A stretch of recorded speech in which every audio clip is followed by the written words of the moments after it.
السلام علیکم، آداب۔ تو دوستوں، آج میں آپ لوگوں کو جو واقعہ بتلانے جا رہا ہوں وہ ایک صحابی رضی اللہ تعالی عنہ کا واقعہ ہے۔ ایک صحابی تھے جو کہ بڑے غریب تھے، جو روزانہ اپنے گھر سے کام کی تلاش میں نکلتے اور سارا دن کام کرتے اور اسی سے اپنا گزارا کرتے۔ وہ صحابی اپنے معمول کے مطابق ایک دن کام پر نکلے، سارا دن کام تلاش کیا لیکن کوئی کام نہیں مل پایا، اس لیے وہ اپنے گھر پر مایوس ہو کر خالی ہاتھ لوٹ گئے۔ بیوی بڑی نیک تھی کیونکہ وہ ایک صحابی کی بیوی تھی۔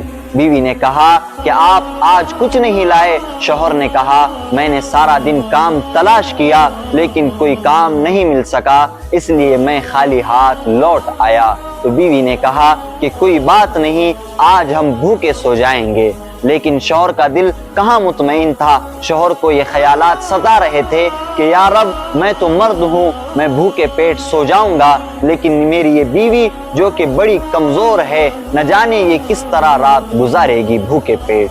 جب بیوی نے شوہر کو مایوس دیکھا تو کہنے لگی کیا بات ہے، آپ کیا سوچ رہے ہیں؟ شوہر نے کہا کہ مجھے تمہارا خیال ستا رہا ہے کہ تم کس طرح ساری رات بھوکے پیٹ گزارو گی۔ بیوی نے کہا کہ آپ فکر نہ کریں، اللہ تبارک و تعالی ہمیں روز پیٹ بھر کے کھلاتا ہے اور سکون کی نیند سلاتا ہے۔ شاید آج ہمارا رب چاہ رہا ہے کہ ہم بھوکے پیٹ سو جائیں اور ہم اللہ کی تقدیر پر راضی ہیں۔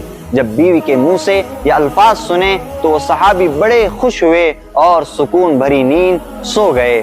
جب صبح کو صحابی کام پر جانے لگے تو ان کی بیوی نے کہا کہ آج آپ جائیں اور کوئی کام تلاش کریں اور شام میں آتے وقت کوئی روٹی آٹا گھر پر لیتے آنا۔ صحابی سارا دن کام تلاش کرتے رہے لیکن کوئی کام نہیں مل پایا۔ دوسرے دن بھی وہ صحابی مایوس ہو کر اپنے گھر پہ لوٹ گئے۔